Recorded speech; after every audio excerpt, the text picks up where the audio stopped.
சோதரங்கர்த்தாவே பரிசுத்தருக்கே மகிமை. கவனிங்க, நீங்க ஏதாவது கேட்க விரும்புதீங்களா?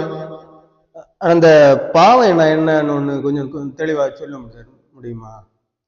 கட்டாயம். அதை குறித்து என்ன தியானிப்போம். பாவம்னா என்னன்னு உள்ளதை இன்னைக்கு நம்ம தியானிக்கிறது ஒரு நல்ல அவசியமான காரியம். பரிசுத்தருக்கே மகிமை, பரிபூரணருக்கே மகிமை. பாருங்க, நல்லா கவனிக்கணும். இன்னைக்கு அநேகர் பாவம்னா என்னன்னு உள்ளதை சரியான புரிதல் இல்லாம இருக்கிறத நம்ம பார்க்க முடியும். சிலர், நான் என்ன பாவம் செய்தேன், என்னுடைய காரியம் உண்டு, என்னுடைய வேலை உண்டு, அதை பார்த்துக்கிட்டு ஒழுங்கா சர்ச்சைக்கு போறேன், உபதேசங்களை கேட்கிறேன், நான் யாருக்கு எந்த தீங்கும் செய்யல அப்படின்னு சொல்லிட்டு தான் பாவம் செய்யாத மாதிரி அப்படி பேசிட்டு இருப்பாங்க. என்னல எந்த குற்றமும் இல்லை, நான் யாருக்கும் எந்த கெடுதலும் செய்யல, அந்த மாதிரி பேசிட்டு இருப்பாங்க. அது அவங்களுடைய அறியாமை. நம்ம அதை குறித்து இன்னைக்கு கொஞ்சம் வேறமா தெளிவா தியானிப்போம். முதலாவது பாவம்னா என்ன, நம்ம அந்த பாவம் எங்கிருந்து வந்தது, எதை தேவன் பாவம் என்று நினைக்கிறார் அப்படின்னு உள்ளதை நம்ம இன்னைக்கு தெளிவா பார்ப்போம். பரிசுத்தருக்கே மகிமை. பாருங்க, ஆதி மனிதன் ஆதாம் தேவனால் உண்டானவன். அப்ப தேவனால் உண்டான மனிதனை குறித்து அங்க என்ன சொல்லி இருக்குன்னா, அவன் ஜீவ ஆத்துமாவாக இருந்தான் என்று சொல்லப்பட்டிருக்கு. அப்ப ஜீவ ஆத்துமா என்றால் மரணம் இல்லாத மனிதன். மரணம் இல்லாத மனிதன் பாவம் இல்லாத மனிதன் என்று அர்த்தம். அதனால அவன் நித்திய ஜீவனை உடையவனாய் இருந்தான். நம்ம பாவம் என்ன என்கிறத அங்க நம்ம இப்ப தெளிவா பார்த்துட்டு இருக்கோம். அப்போ தேவன் அவருடைய நீதியை அவன் முன்னாக வைக்கிறார். வைக்கும்போது அவர் என்ன சொல்லுகிறார்னா,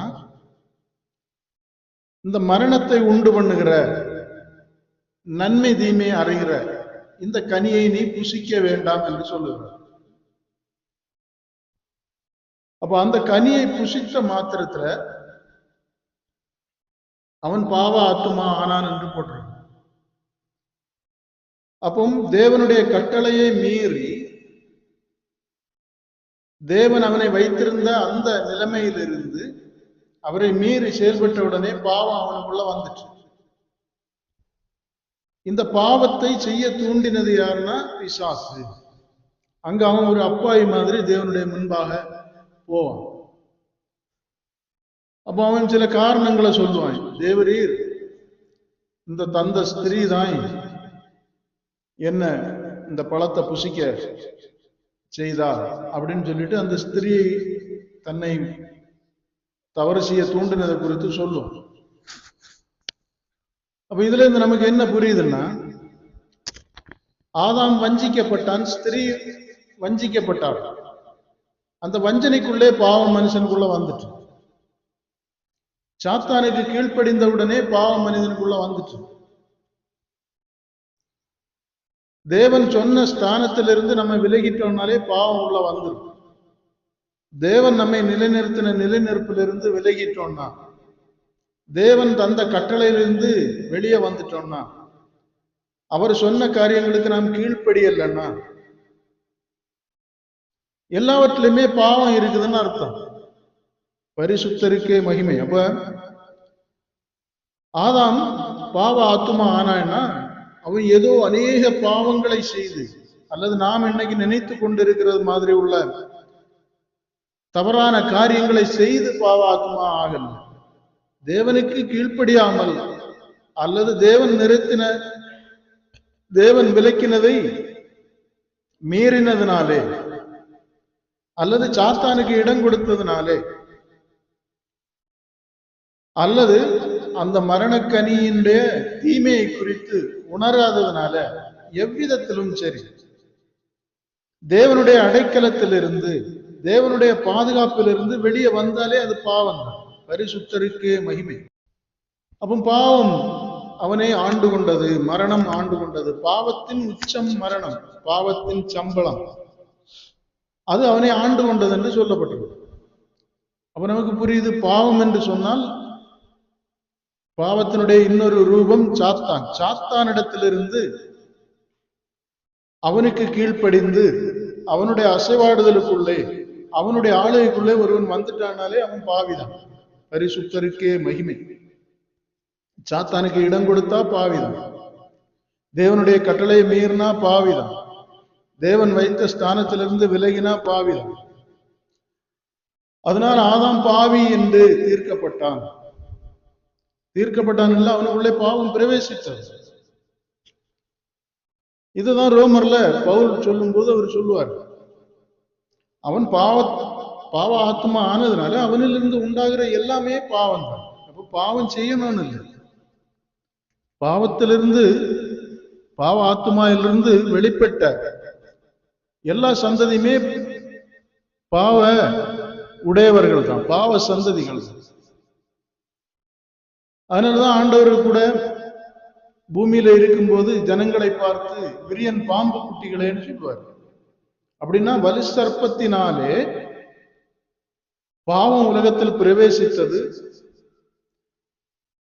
அந்த பிரவேசத்தினாலே மனுஷ சந்ததி மனுஷத்துல கடந்து வந்ததுனால அந்த சந்ததியில வந்த எல்லாரையுமே அவர் சர்ப்ப குட்டிகள் என்று சொல்வார். அப்படின்னா சர்ப்பம் என்றா பாம்பை பிசாசை சொல்லி இருக்கு.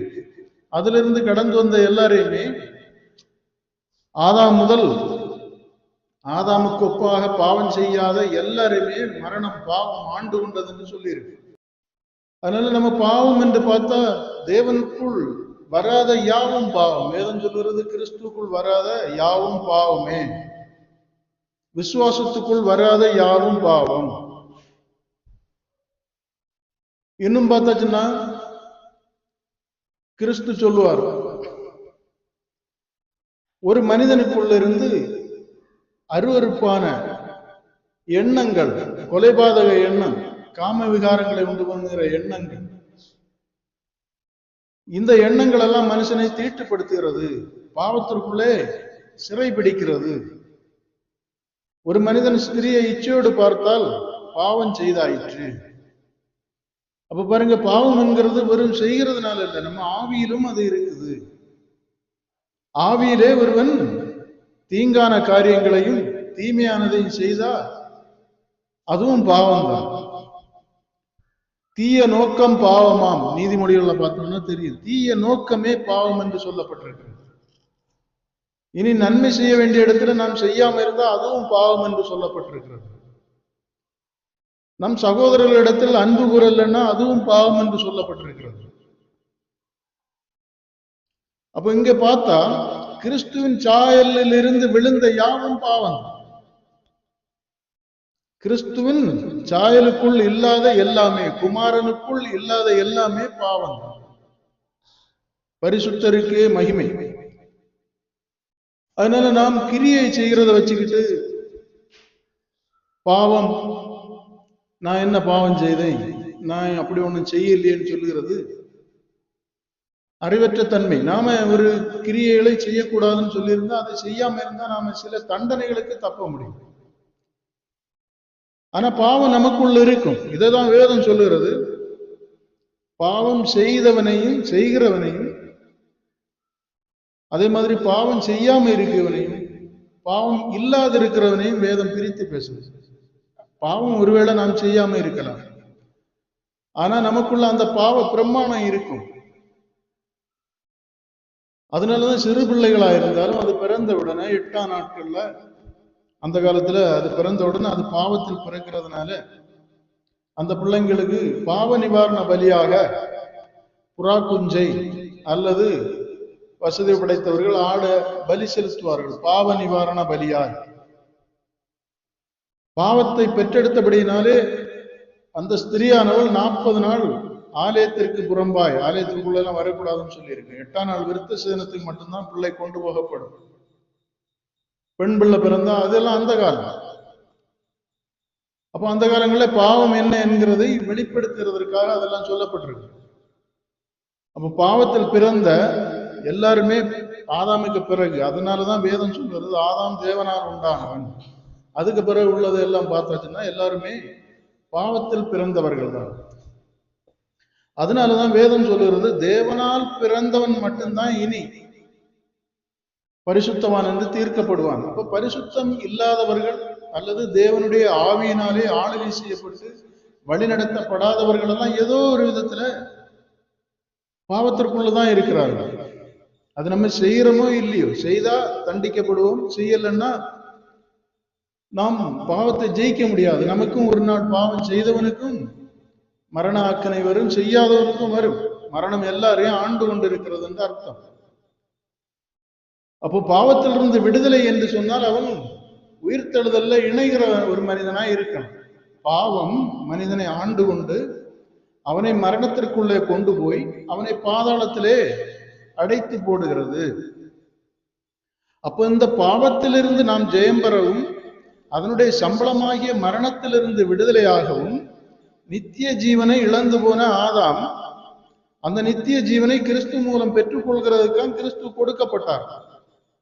அப்போ கிறிஸ்துவை தரித்து கொள்ளாத எல்லாருமே பாவிகள். பரிசுத்தருக்கு மகிமை. ஏன்னா நமக்குரிய நித்திய ஜீவன் கிறிஸ்துக்குள் இருக்கிறது. அந்த நித்திய ஜீவனை நாம் பெற்றுக்கொள்ளலன்னா நாம் பாவம் செய்தாலும் செய்யாவிட்டாலும் ஏற்ற காலங்களில் நாம் மரணத்திற்குள்ளே கடந்து போய் விடுவோம். அதனால பாவம் செய்யாதவனை செய்கிறவனை ஒன்றாக்கி சொல்லுகிறது இல்லை. பாவம் செய்யாததுனாலே நாம் அநேக ஆக்கினையிலிருந்து தப்பித்துக் கொள்வோம். நம் சந்ததிகளுக்கு அநேக சாபங்களை நாம வாங்கி வைக்க மாட்டோம். அதனால அந்த பாவம் செய்யாததுனால அவன் பெரிய பரிசுத்தவான் என்று வேதம் தீர்ப்பதில்லை. ஏன்னா ஒரு மனிதனுக்குள்ள பாவம் அடைக்கப்பட்டிருக்கிறது. அது பாவத்துலதான் அவன் இருக்கிறான்.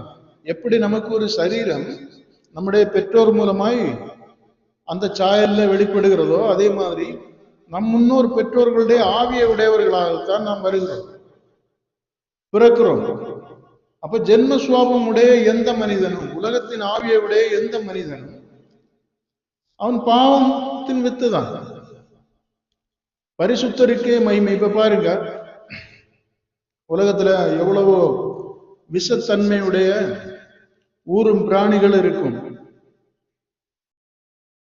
அப்போ நமக்கு தெரியும், அது சிறு குஞ்சா அல்லது முட்டையில இருந்தாலும் நாம் அதை அழிக்கதான் பார்ப்போம். ஏன்னா அது வலுவடைந்து பெரிதாகி வரும்போது நிச்சயம் அது விஷத்தன்மை உடையதாக தான் இருக்கும். அது பாவம் செய்யல, சின்னதா இருக்கும்போது அது செய்யாது. அதனால நாம அதை விட்டு வைக்க மாட்டோம். ஏன்னா அது வளர்ந்தா செய்யும் உள்ளது நமக்கு தீர்மானமாய் தெரியும். அதே மாதிரி ஒரு செடியா இருக்கட்டு விஷத்தன்மை உடையதா இருந்தா அதை நாம் அழித்து விடுவோம். ஏன்னா அது வளர்ந்தா அப்படிதான் இருக்கும்னு.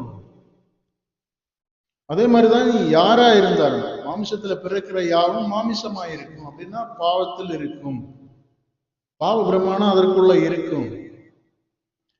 அது தேவனுடைய ஆவியினாலே சரீரத்திலும் ஆவியிலும் மறுபடி பிறந்தாதான் அந்த பாவம் தேவனுடைய ஆவியினாலே நமக்கு வெளிப்படுத்தப்பட்டு அதிலிருந்து நாம் விடுதலை ஆவோம். அதனாலதான் வேதம் சொல்லுகிறது, சத்திய ஆவியாகிய அவர் வந்து நம்மை சகலவித சத்தியத்திற்குள்ளும் வழி நடத்துவார். அவர் வந்துதான் நமக்கு பாவத்தை குறித்து உணர்த்துவார். அப்ப நம்ம ஆவியினால நாம் தீர்மானிக்கிறதெல்லாம் பரிசுத்தமாகி விடாது. நாம் அறியாத எவ்வளவோ காரியங்கள் இருக்குது. பாருங்க, அடிமையா இருக்கிறவன் எல்லாம் பாவத்திற்குள்ளதான் இருக்கிறான். ஆவியோடு இருக்கிற மனிதன், பிசாசனுடைய ஆவியோடு இருக்கிற மனிதன் பாவத்துக்குள்ளதான் இருக்கிறான். நீங்க லேவியராம எடுத்து படிச்சீங்கன்னா அதுல தீட்டுள்ளதை குறித்து சொல்லப்பட்டிருக்கு. அப்ப தீட்டுள்ளவர்கள் இருந்ததை தொட்டவனும் தீட்டுள்ளவன் என்று சொல்லியிருக்கு. நாம் தீட்டுடையவர்களா இராவிட்டாலும் தீட்டுடையவர்கள் பயன்படுத்தின அல்லது அவர்கள் இருந்த அந்த பொருட்களை நாம் தொட்டாலும் நாமும் தீட்டு என்று சொல்லப்பட்டிருக்கு. அதே மாதிரி பாவத்தை உடைய ஆவிகள் நம்மில் வாசமாயிருந்தாலும் நாம் பாவிகள் தான். பரிசுத்தருக்கே மகிமை. நாம் அடிமையா இருந்தாலும் பாவிகள் தான். நாம் பாவத்தில் பிறந்ததுனால பாவமா தான் இருக்கிறோம்.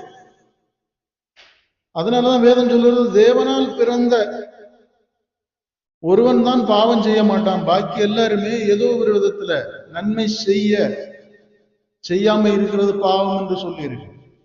நம்முடைய பேச்சுல நாம் அறியாமைக்குள்ள இருந்தா பாவத்துலதான் இருக்கிறோம்.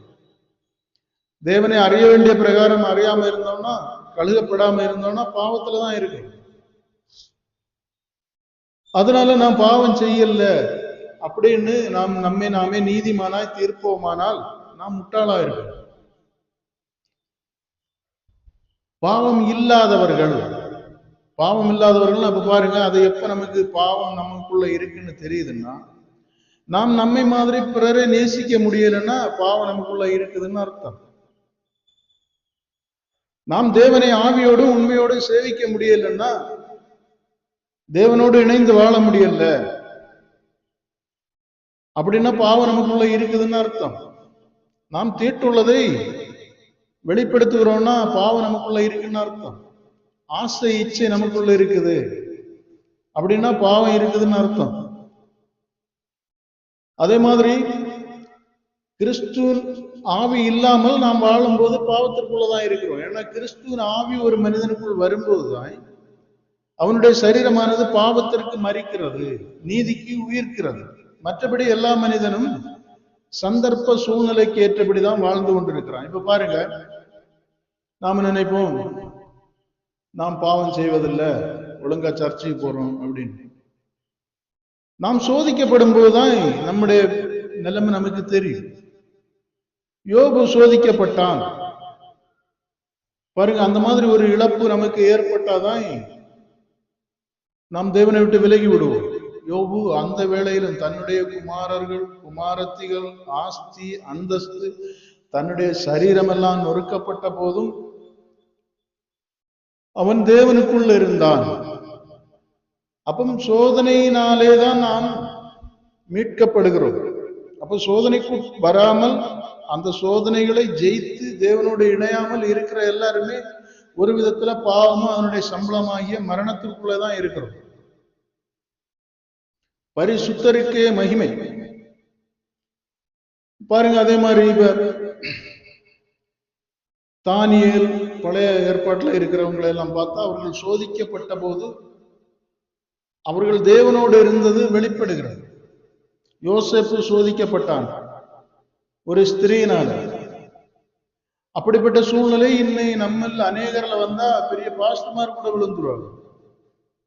ஆனா அதுக்கு முன்னாடி அவங்க என்ன சொல்லுவாங்க? நான் என்ன பாவம் செய்தேன்? பண ஆசை உடையவர்கள் பாவிகள் தான், ஆசைகள் இச்சைகள் இருக்கிறவங்க பாவிகள் தான். அப்படியானால் பாவம் இல்லாதவர் யாருன்னா கிறிஸ்து ஒருவர். அப்ப அவருக்குள் நாம் என்கிறது அழிந்து நமக்குள்ளே கிறிஸ்து வாழ்ந்து கொண்டிருந்தால்தான் நாம் பாவத்திலிருந்து விடுதலை ஆனோம் என்று அர்த்தம். அதனாலதான் கர்த்தருடைய ஆவி எங்கேயோ அங்கதான் விடுதலை. குமாரன் விடுதலை ஆக்கினால்தான் மெய்யான விடுதலை. மற்ற மாதிரி நாம சில சூழ்நிலைகள்ல சில ஐக்கியங்கள்ல இருக்கிறதுனாலதான் நம்ம பாவம் செய்யாதது மாதிரி இருப்போம். சில சூழ்நிலைகள் நம்மை வெகு நாளாய் துரத்துகிற சில சூழ்நிலைகள் நம்மை வீழ்த்தி விடும். அதனாலதான் நம்ம பிரிக்கப்பட்டு இருக்கிறோம். அநேகர இச்சை, பாவம், செக்ஸ் வீழ்த்தி விடும், பண ஆசை வீழ்த்தி விடும். இதெல்லாம் சரீரத்துல இருக்கிற பாவ பிரமாணங்கள். அப்படியே எடுங்க 1 யோவான் 3ஆம் அதிகாரம். யோவான் எழுதின நிருபம் 3ஆம் அதிகாரத்துல 9ஆம் வசனத்தில் படிங்க. 1 யோவான் 3ஆம் அதிகாரம் 9வது வசனம். தேவனால் பிறந்த எவனும் பாவம் செய்யான், ஏனெனில் அவருடைய வித்து அவனுக்குள் தரித்திருக்கிறது. பாருங்க, தேவனால் பிறந்தவன் தான் பாவம் செய்ய மாட்டான். ஏன்னா அவனுக்குள் தேவனுடைய வித்து கிறிஸ்து இருக்கிறார். அப்ப கிறிஸ்து நமக்கு உள்ள இல்லைன்னா நாம் பாவிகள். அப்ப நம்முடைய கிரியைகளால நாம் ரட்சிப்படைய முடியாது. நாம் கிறிஸ்துவோடு இணைகிறதுனாலையும் அவர் நம்மை ஆண்டு கொள்கிறதுனாலதான் நாம் பரிசுத்தமாக்கப்படுகிறோம். நம்முடைய சுய முயற்சின்னு சொல்லுகிறது நாம் தேவனுக்கு கீழ்ப்படிதல் தான் நமக்கு தேவை. தேவன் அழைக்கிற அழைப்பிற்கும் கீழ்ப்படிதலுக்கும் ஆளுகைக்கும் நடத்துதலுக்கும் நாம் நம்மை ஒப்பு கொடுப்போமானால் அவர் நம்மை பரிசுத்தப்படுத்தி எடுக்கிறார். அதனாலதான் நீங்க யோவான் எழுதின சுவிசேஷம் 15ஆம் அதிகாரத்துல பார்த்தா, ஒருவன் என்னிலும் நான் அவனிலும் நிலைத்திருந்தால் அவன் மிகுந்த கனிகளை கொடுக்கும்படி பிதாவாகிய தேவன் அவனை பரிசுத்தம் பண்ணுகிறார். அப்ப நாம் தேவனுக்கேற்ற கிரியைகளை செய்யும் போது, அவருடைய கற்பனையின்படி வாழும் போது, அவரால் ஆளுகை செய்யப்படும் போதுதான் பரிசுத்தமாக்கப்படுகிறோம். அல்லாம நாம் பரிசுத்தவான்கள் அல்ல. நாம என்ன செய்கிறோம்? உலகத்தில் உள்ள சட்டத்திட்டங்களின்படி, நியாயப்பிரமாணத்தின்படி கொலை செய்யாமலும், விபச்சாரம் செய்யாமலும், களவு செய்யாமலும், பிற மனிதர்களுக்கு தீங்கு செய்யாமல் வாழ்ந்து விட்டா அதை ஒரு பரிசுத்தம் என்று நினைத்துக் கொள்கிறோம். அது நல்ல காரியம், அப்படி இருக்கணும், அது அவசியமானது ஒன்று. ஆனா பரிசுத்தம் என்கிறது அதையும் தாண்டி மரணத்தை ஜெயிக்கிறதுக்கு பேர் தான் பரிசுத்தம். உலகத்தை ஜெயிக்கிறதுக்கு பேர் தான் பரிசுத்தம். மரணத்தை ஜெயிக்கிறதும் சாத்தானே அவனுடைய சேனைகளை எல்லாம் ஜெயிக்கிறதுக்கு பேர் தான் பரிசுத்தம். இந்த உலகத்தில் உள்ள ஆசாபாசங்கள் எல்லாம் களைந்து போட்டு விட்டு மாம்சத்தையும் அதன் ஆசைச்சைகளின் சிலுவையில் அறைந்தவர்களாய், நாம் செய்யாம இருந்தாலும் நம்மை செய்ய தூண்டுகிற ஆவிகளை ஜெயிக்கிறது. ஆவிகள் நம்மை தூண்டினாலும் அதற்கு உடன்படாமல் நாம் கிறிஸ்துவுக்குள் வேறு கொண்டவர்களாய் இருந்தோமானால் தான், அவருடைய இரத்தத்திற்கு பங்குள்ளவர்களாய் இருந்ததான் நாம் பரிசுத்தம் என்று அர்த்தம். அதனாலதான் தேவனால் பிறந்தவன் தான் பாவம் செய்ய மாட்டான். ஏன்னா அவனுக்குள்ள தேவனுடைய வித்து இருக்குது. பாக்கி உள்ளவர்கள் எல்லாம் செய்யாட்டாலும் சாத்தான் நினைச்சா செய்ய வைப்பான். பாருங்க, யூதாசுக்குள் புகுந்தான்.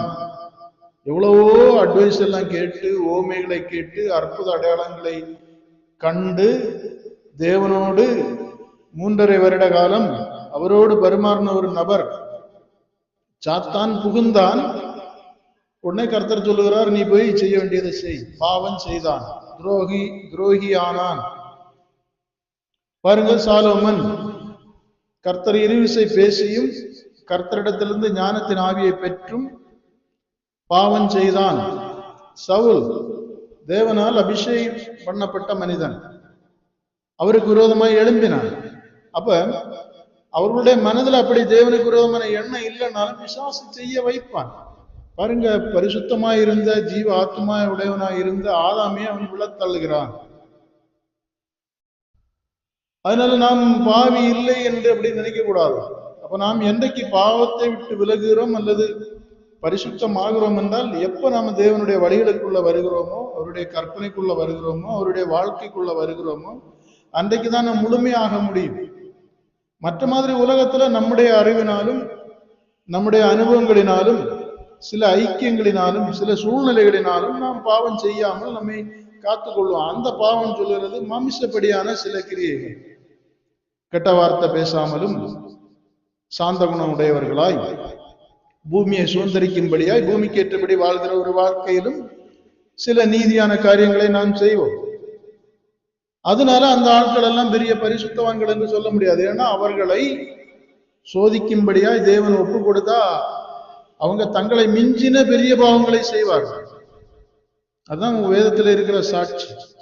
சாத்தான் அப்படி செய்ய வைத்திருக்கிறார். அதனால்தான் நாம் தேவனுக்குள் இருந்தால்தான் நம்மை பொல்லாங்கன் தொட முடியாது. பொல்லாங்கன் தொடான் என்று எழுதியிருக்கு. இல்லைன்னா அவன் வீழ்த்தி விடுவான். அதனாலதான் இயேசு கிறிஸ்து சொல்லும் போது, ஒரு ஸ்திரியை இச்சையோடு பார்க்கிறவன் விபச்சாரம் செய்தாயிற்று. அப்படியானால் இச்சை என்கிற எண்ணம் வந்து விட்டாலே விபச்சாரம் செய்கிறான் என்றால், அந்த மனிதன் வெளிப்படையா பார்க்கும்போது நல்ல மாதிரி நமக்கு தோணும். நம்ம சர்ச்சைக்கு போற அநேகரை பார்த்தா அவங்க அழகா அடக்கம் ஒடுக்கமா போவாங்க. சர்ச்சைக்கு அநேக ஸ்திரீகளும் புருஷர்களும் வருவாங்க. இதுல சர்ச்சைக்கு வாரதுல ஒரு ஸ்திரியை ஒருவன் இச்சிக்கிறது நாம் எப்படி காண முடியும்? வெளிப்படையாய் தோன்றாம மனிதனாலே சிந்திக்கிறான்னா எப்படி அறிய முடியும்? அப்ப இச்சையோடு வழிகள்ல போகும்போது தெருக்கள்ல வீடுகள்ல பல காரியங்கள்ல ஆணும் பெண்ணும் சேர்ந்துதான் வாழ்கிறார்கள் உலகத்துல. இங்க இச்சையோடு இல்லாம எப்படி இருக்கிறது? காமம் எல்லாம் மனிதனுக்குள்ள இருக்கிறது. அப்போ ஆவியினால், தேவனுடைய ஆவியினால் நிறைந்த ஒரு மனிதன், ஆளுகை செய்யப்படுகிற ஒரு மனிதன் தான் அப்படிப்பட்ட தீட்டான சிந்தனைகளுக்கு இடம் கொடுக்க மாட்டான், அல்லது அது அவர்களை மேற்கொள்ளாது. அப்படிப்பட்ட எண்ணங்களை அவர்கள் முறியடிப்பார்கள், அப்படிப்பட்ட உணர்ச்சிகளை அவர்கள் அழித்து விடுவார்கள். ஏன்னா அவர்களுக்குள் அவைகளை ஜெயிக்க வல்லவர் குடியிருக்கிறதுனால அப்படிப்பட்ட எண்ணங்கள். அதனாலதான் எல்லா எண்ணங்களையும் கீழ்ப்படி, அப்படிப்பட்ட அசுத்த எண்ணங்கள் ஒரு மனிதனை மேற்கொள்ள வரும்போது அவர்கள் கிறிஸ்து இயேசுவினாலே பலப்படுத்தப்பட்டு அவைகளை மேற்கொள்வார்கள். எல்லாவற்றையும் கடந்து போக கிறிஸ்து இயேசுவினாலே எனக்கு அதிகாரம் உண்டு. அப்ப தேவனற்றவர்கள், தேவனோடு இணையாதவர்கள் அவைகளை மேற்கொள்ளுகிறது கடினம். அதனால நீங்க பாவமற்றவர்களாய் தேவனுடைய பிள்ளைகளாய் வாழணும்னா நீங்க உங்க சரீர முயற்சியில நிறைய கிரியைகள் செய்துட்டு ஒன்றும் பெரிய அளவில் வர முடியாது. சரீர முயற்சிக்கு ஒரு பலன் இருக்கிறது, அது தேவனுடைய பலனுக்கு கூட ஒப்பிடும்போது அற்பம்தான். அப்ப நாம் நம்மை எல்லாவற்றிலும் ஜெயங்கொள்ள செய்கிற தேவனோடு இணைய பார்க்க, அவருடைய கற்பனையின் வழியே வந்தோமானால் அவர் நம்மை முற்றும் முடிய ஜெயங்கொள்ளுகிறவர்களாய் மாற்றுகிறார். எல்லாம் நாம் நம்முடைய சுய நம்பிக்கை, சுய விசுவாசத்துல, சுய பலத்திலே பாவத்தை மேற்கொள்ள நினைத்தோமானால் ஒருபோதும் மேற்கொள்ள முடியாது. இப்ப பாருங்க, நம்ம உதாரணத்திற்கு சில காரியங்களை புரிகிறதற்காக சொல்லுறது என்னன்னா, இப்ப ஒரு குடும்பம் அல்லது ஒரு நபர் அல்லது சில நபர்கள் பார்க்கும்போது அமைதியாக நல்ல ஒழுக்கம் உடையவர்களாய் நேர்மையா இருந்த மாதிரி இருக்கும். காரணம், அவர்களுடைய மாமிச தேவைக்குரிய காரியங்களுக்கு அவர்களுக்கு நல்ல வருமானமும் அவர்களுடைய காரியங்களை நிறைவேற்றுகிறதற்குரிய பண வசதி அப்படியெல்லாம் இருந்துட்டுன்னா, அல்லது செல்வ செழிப்பா இருக்கிறாங்கன்னா, அவர்களில் சார்ந்த குணம் உள்ளவர்கள் அநேகமாக யாருக்கும் துரோகம் செய்யாம தங்களுக்குரியதை வாங்கி புசித்து சாப்பிட்டு அமைதியாக வாழ்ந்து கொண்டிருப்பார்கள். அப்ப அவர்களை பார்க்கும்போது நமக்கு தெரியும், இவங்க என்ன பாவம் செய்யாங்க, அவங்க வாழுண்டு அவங்க வழி உண்டுன்னு இருக்காங்க. ஆனால் பாருங்கள், அவர்களில் இடத்திலிருந்து அவர்களுக்குரியது எடுக்கப்படுமானால், அவர்கள் ஒரு தரித்திர நிலைமைக்கு தள்ளப்படுமானால், ஒரு உபத்திரம் அவர்களை மேற்கொள்ளுமானால், அதுக்கு பிறகு அவர்கள் அங்கலாய்ப்பார்கள், புலம்புவார்கள். அதுக்கு முன்ன சாந்தமா இருந்தவர்களுக்கு நிலைமை மாறும். அதுக்கு பிறகுதான் அவர்களுடைய நாவு நான் அப்படி வாழ்ந்தோம் இப்படி வாழ்ந்தோம்னு சொல்லும். பரிசுத்தருக்கே மகிமை. இனி நெருக்கடிகளை நிற்க முடியாது, உபத்திரவங்களை கடந்து போக முடியாது. பிறகு அவர்கள் அப்படி வாழ்ந்தவர்கள் பக்க வழியை நாடுவார்கள், விரும்பக்கூடாத காரியங்களை செய்ய வேண்டிய சூழ்நிலை உண்டாகும். பாருங்க, அப்ப அவர்களுக்குள்ளே பாவம் இருக்கிறதுனால, ஆசைகளும் இச்சைகளும் இருக்கிறதுனால அதை நிறைவேற்றுகிறதுக்கு வழி இல்லைன்னா நிறைவேற்ற கிடைக்கிற வாய்ப்புகளை பயன்படுத்துவார்கள். ஆனால் தேவனால் பிறந்தவர்கள் சொல்லுகிறவர்கள், அவர்கள் வாய்ப்பு இருந்தாலும் இல்லாவிட்டாலும் ஆசைகளையும் இச்சைகளையும் அவர்கள் புரிந்து உணர்ந்து அவைகளுடைய அழிவையும் அவைகளினால் தேவனுடைய ராஜ்யத்தை சுதந்திரிக்க முடியாது என்பதை உணர்ந்து அதை விட்டு வெறுத்து விடுகிறவர்களாய் இருப்பார்கள். அவர்கள் சிலுவையினாலே உலகத்தை ஜெயிக்கிறவர்களாய் இருப்பார்கள். உலகத்தையும் அதனுடைய ஆசை இச்சைகளையும் அவர்கள் சிலுவையிலே மேற்கொண்டவர்களாய் இருப்பார்கள். இந்த பவுல் அதை தான் சொல்லும் போது சொல்லுவான், எல்லாவற்றையும் அனுபவிக்க எனக்கு அதிகாரம் உண்டு, ஆனால் எல்லாம் தகுதியாயிராது. அதனால தகுதிக்கு வரும்படி நான் எனக்கு உரிமையா இருக்கிறவைகளை எல்லாம் அற்பம் என்றும் குப்பை என்றும் எனக்கு லாபமானவைகளை நஷ்டம் என்றும் விட்டேன் என்று சொல்லுகிறான். அப்படி அவன் நஷ்டம் என்று விட்டு வருகிறவன், என்னை கரைப்படுத்தி விடும், களங்கப்படுத்தி விடும், அசுசிப்படுத்தி விடும் என்று அதை விட்டு வருகிற மனிதனை மேற்கொள்ள முடியாது. அவன் அந்த அறிவோடு வருகிறான், தேவனை அறிகிற அறிவோடும், தேவன் பரிசுத்தர் பரிசுத்தர் பரிசுத்தர், அவரிடத்துல சேருகிற நானும் உலகத்தால் கரைபடக்கூடாது, உலகத்திற்கு அடிமையாக கூடாது, கண்களின் இச்சை ஜீவனத்தின் பெருமை மாம்சம் இச்சை இவை முதலானவைகள் உலகத்தினால் உண்டானவைகள் என்பதை உணர்ந்து அறிந்து அவைகளுக்கு அடிமையாகாமல் அவைகளை மேற்கொண்டு தேவனுடைய ஆவியோடு கடந்து வருகிற மனிதன் அவைகளை ஜெயிப்பான். மற்றவர்கள் எல்லாம் அதுக்கு கீழே தான் இருந்துட்டு இருப்பாங்க. அதனாலதான் இன்றைக்கு பாருங்க, ஜனங்களுக்கு புரியல. பாவம்னா என்னன்னு கேட்டா, சிலர்கிட்ட கேட்டா அதை பற்றி சரியான விளக்கம் இருக்காது. ஏதோ நியாயப்பிரமாணத்துல சில பாவங்களை குறித்து சொல்லப்பட்டதை சொல்லிட்டு இருப்பாங்க. பரிசுத்தருக்கு மகிமை. நாம் கிறிஸ்துக்குள் விசுவாசத்திற்குள் வராத பாவம் யாவும் பாவம் என்று சொல்லப்பட்டிருக்க. அப்படின்னா விசுவாசம்னா கிறிஸ்துவை தான் சொல்லியிருக்கு. கிறிஸ்துவை விசுவாசிக்கிறவன் அவர் நடந்தபடி தானும் நடக்க கடவன், அவர் வாழ்ந்தபடி தானும் வாழ கடவன். அவர் எப்படி பாவம் இல்லாதவராய் இருக்கிறாரோ அதே மாதிரி அவன் மாறுவான் உள்ளதுதான் அதனுடைய அர்த்தம். அப்ப நாம் அதற்குள் வராமல் இருந்தாலே நாம் என்ன செய்யணும்? பாவியாதான் இருக்கிறோம். அவிசுவாசத்தில் இருக்கிற ஒரு மனிதன் பாவத்திற்குள்ளதான் இருக்கிறான். அடிமைத்தனத்தில் இருக்கிறவன் ஒருவன் எதனால் ஜெயிக்கப்பட்டு இருக்கிறானோ அவன் பாவத்துக்குள்ளதான் இருக்கிறான், அதற்கு அடிமையா இருக்கிறான். பாருங்க, நம்ம அப்படி பார்க்கும்போது எவ்வளவு தூக்கத்துக்கு அடிமையா இருக்கிறவர்கள் உண்டு, கனநித்திரைக்கு, வீண் பெருமைகளுக்கு அடிமையா இருக்கிறவர்கள் உண்டு, சுகபோகத்திற்கு அடிமையா இருக்கிறவர்கள் உண்டு, உணவு பழக்க வழக்கங்களுக்கு அடிமையா இருக்கிறவர்கள், இப்படிப்பட்டதான் சாப்பிடுவேன்னு சொல்லுகிறவர்கள், உடுத்துகிறதுல அடிமை, தங்களை வெளிப்படுத்துகிறதுல ஒரு அடிமைத்தனம், தனக்கு சகல வசதிகளும் இருந்தா, ஊழியர்களே அநேகர் அப்படி இருக்காங்க. சகல வசதியும் செய்து கொடுத்தாதான் பிரசங்கம் பண்ண வருவாங்க. விரும்புகிற பணத்தை கொடுத்தாதான், ஏன் பண்ணுறதை கொடுத்தாதான் வருவாங்க. அவர்களுடைய வாழ்க்கையை பார்த்தாச்சுன்னு சொன்னா தங்களுக்கு வேலையாட்களை எல்லாம் வைத்திருப்பாங்க. சுகபோகமாய் ஒரு வாழ்க்கை அவர்களுக்குள்ள ஓடிக்கொண்டிருக்கும். ஆனா வெளியே எளிமையாய் பற்றி பேசிக் கொண்டிருப்பார்கள். அதனாலதான் கர்த்தர் சொல்லுகிறார், இப்படிப்பட்டவர்கள் தேவனுடைய ராஜ்யத்தை சுதந்திரிக்க முடியாது. ஆவியில் எளிமை உள்ளவர்கள் பாக்கியவான்கள், பரலோக ராஜ்யம் அப்படிப்பட்டவர்களுடையது. எவன் சுதந்திரித்துக் கொள்வானா? முதல்ல ஆவியில் எளிமை. அப்படின்னா நம்முடைய ஆவியில இந்த உலகத்தை பற்றி இருக்கிறது மாறி தேவனை பற்றி கொள்ளும்படி உலகம் கடினம் என்கிறதை உணர்கிற ஒரு தன்மை. அப்ப ஆவியில எளிமை வரணும்னா ஆவியில அன்பும் வரணும். அன்பு வரலன்னா நமக்கு எளிமை வராது. அன்புதான் பிறரை நேசிக்கும், சகிக்கும், வீண்பெருமை கொள்ளாது. அப்ப இந்த அன்பு ஆவியில் எளிமையை கொண்டு வரும். அல்லது ஆவியில் எளிமை வந்தாலே பிறரிடத்துல நமக்கு அன்பு வரும். நம்மை நாம் தாழ்த்தினோமானால் பிறரோடு நாம் சமமாக பழகுவோம். தேவன் அன்பை எப்படி வெளிப்படுத்தினார்னா, பரலோகத்திலிருந்து தம்மை தாழ்த்தி பூமியில் நம்மிடத்தில் வந்து நம்முடைய இயலாமையை அவர் புரிந்து கொண்டு நம்மை பாவிகள் என்று தீர்க்காமல் அவைகளிலிருந்து தப்பித்துக் கொள்கிறதற்கு தம்மை பலியாக்கி ஒரு விடுதலையை ஏற்படுத்தினது மட்டுமல்லாமல் அதை சுதந்திரிக்கும்படியாய் அவர் ஆவியாய் இருந்து, சத்திய ஆவியானவராய் இருந்து செயல்பட்டு கொண்டிருக்கிறார். இதுதான் அன்பு.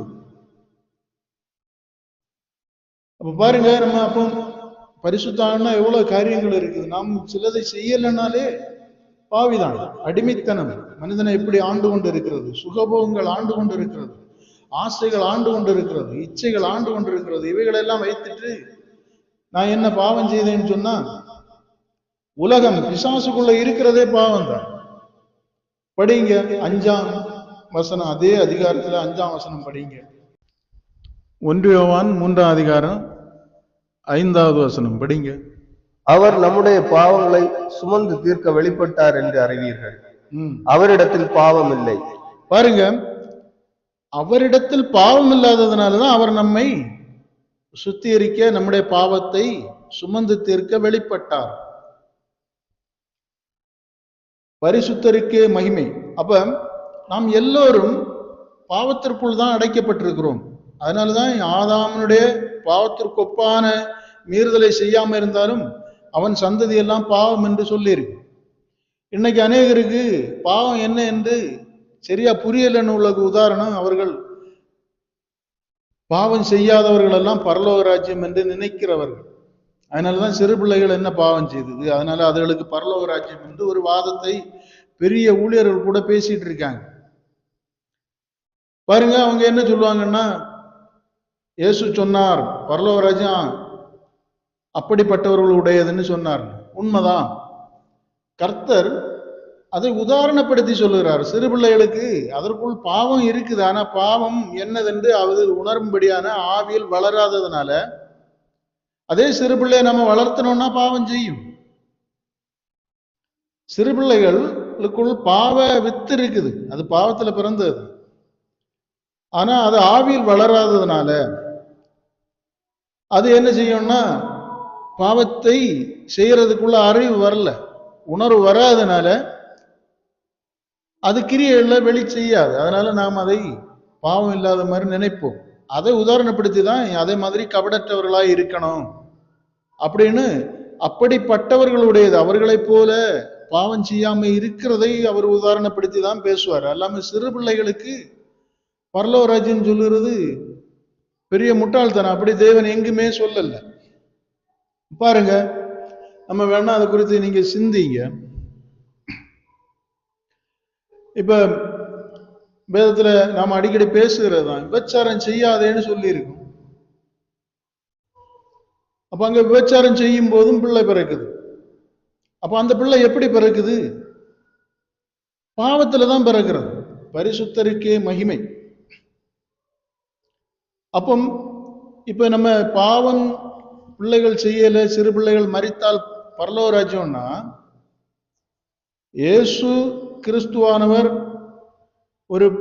அவருடைய சீஷர்கள் 12 பேருக்கு தான் கடைசியில பார்த்தா 12 தான் அவருடைய சரீரத்தை வாங்கி புசித்து, சரீரத்தை புசித்ததற்கு அடையாளமாய், அவருடைய இரத்தத்தை பானம் பண்ணினதுக்கு அடையாளமாய் அவர் கொடுக்கிற அப்பத்தை திராட்சரசத்தை புசித்து தங்களை அவருடைய ரட்சிப்புக்கு பாத்திரவான்களாய் அவர்கள் வெளிப்படுத்துவார்கள். அப்ப இயேசு கிறிஸ்து அந்த காலகட்டங்களில் 12 ரட்சிக்கிறதற்காகத்தான் அவருடைய பிரயாசம் பயன்பட்டதாய் நமக்கு தெரியும்.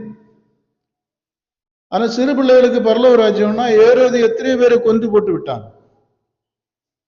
அந்த தேசத்துல இருந்தவர்களை.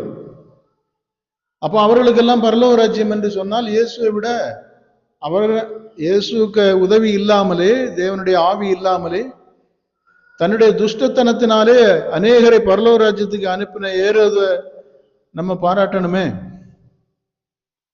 அந்த காலங்களில் யுத்தங்கள் நடக்கும். யுத்தங்கள்ல ஒரு தேசத்தை ஒரு தேசம் மேற்கொள்ளும் போது அங்க சிறு பிள்ளைகளும் கொல்லப்படுவார்கள். எகிப்திலே பார்வோன் ஆண் பிள்ளைகளை எல்லாம் கொண்டு போட்டான். அப்போ பார்வோன் எல்லா பிள்ளைகளையும் பரலோக ராஜ்யத்துக்கு அனுப்பினான்னு அர்த்தம். சரி, அவன் பாவி என்று தீர்க்கப்பட்டாலும், அவன் கொலை செய்ததுனால பாவி என்று தீர்க்கப்பட்டாலும், அந்த பிள்ளைகள் பரலோக ராஜ்யத்துக்கு போகுமானால், அவன் ஒருவன் செய்த தவறினாலே அநேகர் ரட்சிப்பை சுதந்திரிக்க முடியுமானால் அது ஒரு பெரிய நல்ல காரியம் அல்லவா? ஒருவன் தன்னை அழித்து கொண்டு அநேகருக்கு மீட்பை கொடுக்கிறான் என்றால் எவ்வளவு பெரிய காரியம். அப்ப இங்கே சிறு பிள்ளைகளை கொலை செய்கிறவர்களெல்லாம் பரிசுத்தவான்களா? பரலோக ராஜ்யத்துக்கு அனுப்புறாங்களா? பாருங்க, இப்படிப்பட்ட முட்டாள்தனங்கள் பிசாசு அநேகருக்குள்ள புகுத்தி வைத்திருக்கிறான். சிலர் சொல்லுறத பார்த்தா, ரட்சிப்பை அடைந்த சந்ததியில இருக்கிற சிறு பிள்ளைகள் இருந்தா பரலோக ராஜ்யம் என்று. வேதம் சொல்லுற சிறு பிள்ளையானாலும் அதுக்குள்ளே பாவ பிரமாணம் இருக்கு, அதை கவனித்து பாருங்கள். சிறு பிள்ளைகளும் அக்கிரமம் செய்யும். ரொம்ப சின்ன பிள்ளைதான், அதுக்கு ஆவி வளராதனால தாயோடு ஒட்டி கொண்டு பால் குடித்து கொண்டிருக்கிற பிள்ளைதான் அப்படி இருக்கும். அது அதிக நேரம் தூங்குறதும் அப்படி இருக்கும். வேற 1 வயசு 2 வயசு ஆகிற பிள்ளைகள், ஸ்கூலுக்கு போற பிள்ளைங்களை எல்லாம் நம்ம கவனிச்சா அதுகளும் அக்கிரமம் செய்யும். அடுத்த பிள்ளைகளுக்கு அதை எடுத்து வச்சுக்கிடும். பொய் பேசுகிற பிள்ளைகள் உண்டு. அப்ப சிறு பிள்ளைகளாக இருந்தாலும் அதனுடைய செய்கையை கவனித்திருப்பார். அது பாவத்தின் வித்து என்கிறதை அது வெளிப்படுத்தும். வீட்டார் அடிப்பார்கள் என்பதற்காக, தண்டிப்பார்கள் என்பதற்காக பொய் பேசுகிறது உண்டு. ஒரு காரியத்தை சொன்னா செய்யாம கீழ்ப்படியாம இருக்கிறது உண்டு. அப்ப அவைகள் எல்லாம் ஜென்ம ஆவியினாலே செயல்படுகிறவைகள். எல்லாத்துக்குள்ளேயும் பாவம் இருக்கு. அதனால சிறு பிள்ளைகள் மரித்தால், பாவம் செய்யாததுனால அது மரிக்கிறதுனால அதுக்கு பரலோக ராஜ்யம் என்று சொன்னால், இங்கே பாவம் செய்யாதவர்களுக்கு அல்ல பரலோக ராஜ்யம், பாவம் இல்லாதவர்களுக்கு, சரீரத்தில் இருக்கிற பாவங்கள் அழித்தொழிக்கப்பட்டவர்களுக்கு, தேவனுடைய இரத்தத்தினாலே கழுகப்பட்டவர்களுக்கு தான் தேவனுடைய ராஜ்யம். பாருங்க, இந்த சிறு பிள்ளைகள் எப்படியானால் மரித்து போகிறது என்றால், அதுவும் பாவத்தில் சாபத்துலதான் மரிக்கிறது. நீங்க நல்லா புரியணும். ஒரு மனிதன் துஷ்டத்தனம் பண்ணி கொண்டிருக்கிறான். அப்போ அவன் அந்த காலத்துல இருந்து அவன் அதிகாரத்துல இருக்கிறதுனால துஷ்டத்தனம் பண்ணும்போது அவனால் பாதிக்கப்பட்டு சில குடும்பங்கள் அழியுமானால் அந்த குடும்பத்தார், அவனால் அழிக்கப்பட்ட அந்த குடும்பத்தார் சாபம் போடுவார்கள். அவங்க போடாட்டாலும் காரணத்தோடு செய்த பாவம் ஏற்ற காலங்கள்ல மன்னிப்படையலைன்னா அது சாபமாய் கடந்து வரும். அப்போ உன் சந்ததி, நீ திருடி வைத்திருந்த உன் சந்ததி அனுபவிக்காது, உன் சந்ததி அழியும், உன் சந்ததி இதை அனுபவிக்கும் என்கிற அந்த சாபம்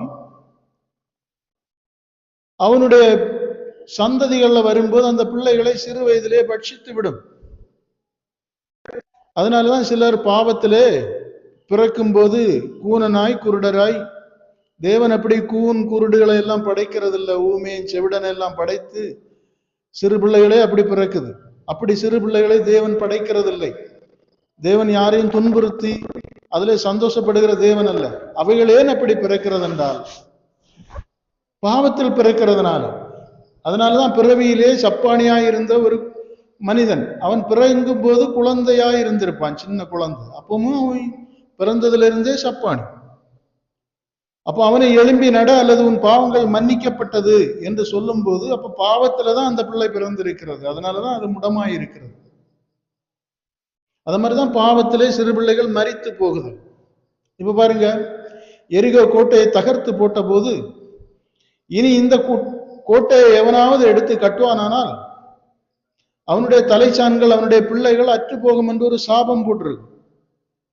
அப்ப அவன் அதை எடுத்து செய்தான்னு சொன்னா, கட்டினான்னா அவனுடைய பிள்ளை சாகும்.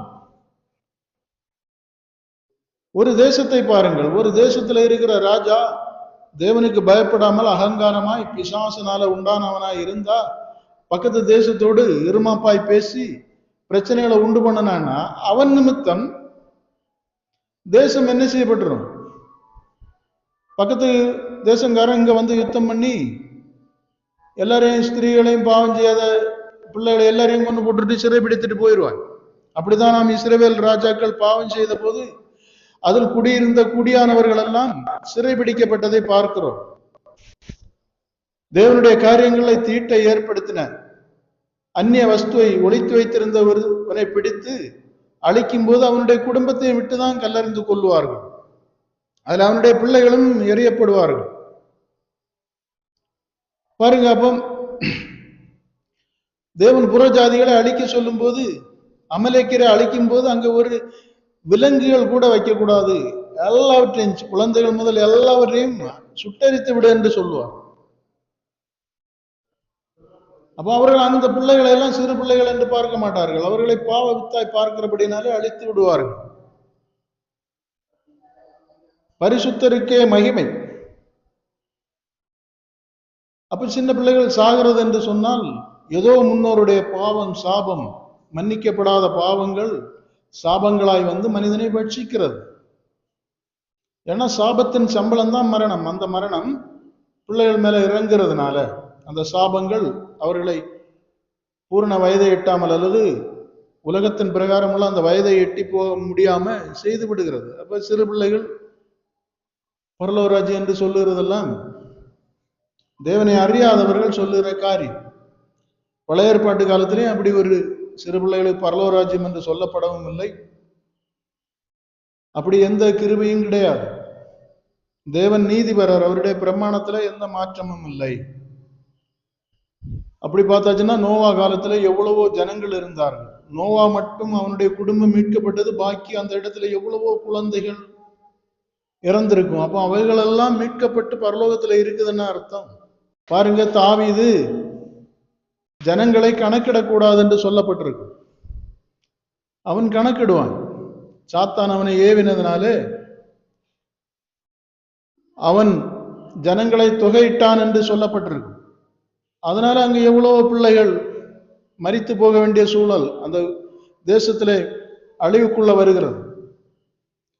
இனி தேசங்கள்ல ஒரு சாபம், கொள்ளை நோயாய் வருகிறது. கொள்ளை நோய் வரும்போது எவ்வளவு குழந்தைகள் இறந்து விடுகிறது. கொள்ளை நோய் என்கிறது எதுக்கு வருகிறது?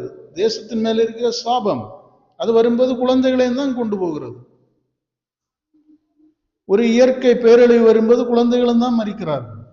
அப்ப அதுல மரிக்கிறவர்கள் பரலோக ராஜ்யம் சொன்னா இழப்புகள் நாசமோசங்கள் வருகிறது, ஒரு மனிதனை ரட்சிக்க வருகிறது என்ற அர்த்தமா? பூமிக்குரிய காரியங்கள்ல அழிக்க வருகிறது என்று நாம் சொல்லுகிறோம். ஐயோ, இப்படி ஒரு இயற்கை பேரழிவு வந்து அநேகரை அழித்து விட்டதே என்று சொல்லுகிறோம். ஆவிக்குரிய நிலைமையில பார்த்தா அந்த பேரழிவு வந்து அநேக அதுல பாவம் செய்யாமல் இருந்த குழந்தைகளை எல்லாம் ரட்சித்தது என்று நாம் சொல்ல முடியுமா? நீங்க சிந்திங்க. அதனால மாம்சத்தில் பிறப்பது மாமிசமாயிருக்கும். தேவனுடைய ஆவியினால் பிறப்பதுதான் தேவனுடைய ராஜ்யத்தை சுதந்திரிக்கும். அதனால்தான் கிறிஸ்து சொல்லும் போது, ஒருவன் சரீரத்தினாலும் ஆவினாலும் மறுபடி பிறவாவிட்டால் தேவனுடைய ராஜ்யத்தை சுதந்திரிக்க முடியாது. அப்ப நாம் அப்படிப்பட்ட ஒரு பிறப்பிற்காக நாம கூட நம்முடைய சந்ததிகள் என்ன செய்யக்கூடாது, சிறு பிள்ளையா இருந்தாலும் பிள்ளைகள் இறந்து விடக்கூடாது என்று தேவனிடத்துல ஜெபிப்போம். நாம் அதை விரும்புவோமா? சரி, பிள்ளை இறந்துட்டா பரலோக ராஜ்யம் போகணும்னு நினைப்போமா? நம்முடைய சுவாபமே நமக்கு உணர்த்தவில்லையா?